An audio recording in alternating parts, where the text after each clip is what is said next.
Let's Mike News at 5.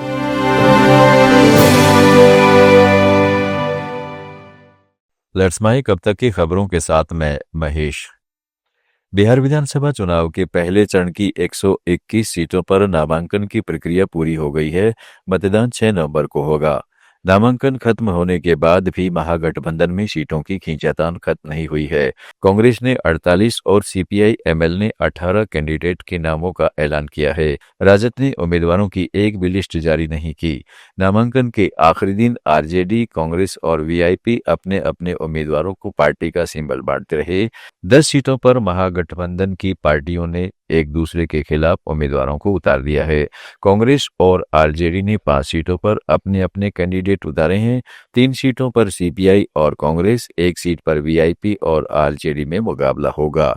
नाराज चल रहे वीआईपी प्रमुख मुकेश सहनी ने चुनाव नहीं लड़ने का ऐलान किया है।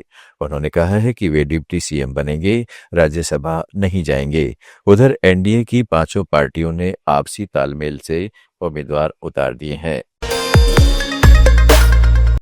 लखनऊ की ब्रह्मोस एरोस्पेस यूनिट ने आज ब्रह्मोस मिसाइलों की पहली खेप रवाना हुई।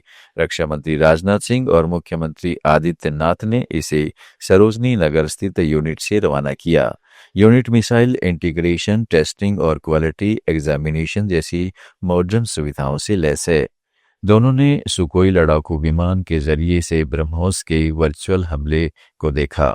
इस दौरान बूस्टर डॉकिंग प्रोसेस का भी मुआयना किया गया। एवियोनिक्स वार हेड भवन में पीडीआई और ब्रह्मोस सिम्युलेटर उपकरणों का एग्जीबिशन भी लगाया गया है। राजनाथ सिंह ने कहा है कि ऑपरेशन सिंदूर में जो हुआ वह तो बस एक ट्रेलर था, लेकिन उस ट्रेलर ने ही पाकिस्तान को यह एहसास करा दिया। और ऑपरेशन सिंदूर में जो हुआ वह तो सिर्फ ट्रेलर था मेरे साथियों।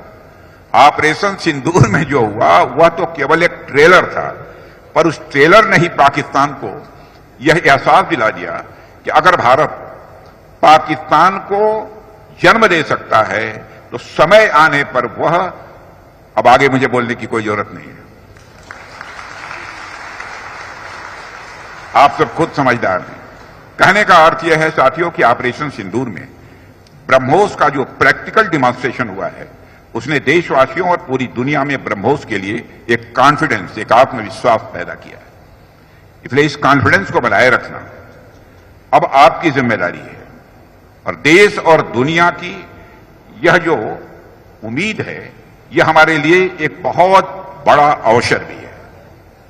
आप सभी इंजीनियर्स, टेक्नीशियंस और वर्कर्स के ऊपर बड़ी रिस्पॉन्सिबिलिटी है कि इस भरोसे पर आप खरा उतरें। पंजाब के अमृतसर से बिहार के सहरसा जा रही गरीब रथ ट्रेन में पंजाब के सरहिंद स्टेशन के पास आग लग गई।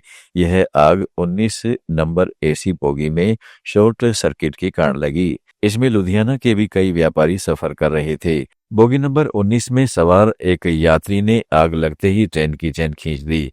अफरा तफरी के बीच से ट्रेन से उतरने में कई यात्रियों को चोटें आई हैं। जली बोगियों को अलग करने के बाद ट्रेन को अंबाला के लिए रवाना किया गया।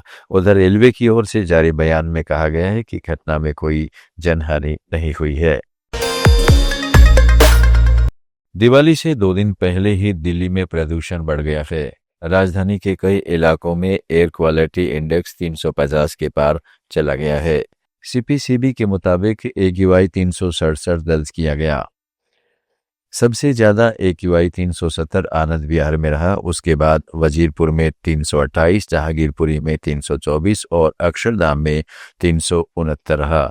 इधर दक्षिणी भारत के तमिलनाडु और केरल में भारी बारिश है। केरल में मुल्ला पेरियार बांध का जलस्तर 137 फीट पार कर गया, जिसके कारण 3 गेट खोले गए।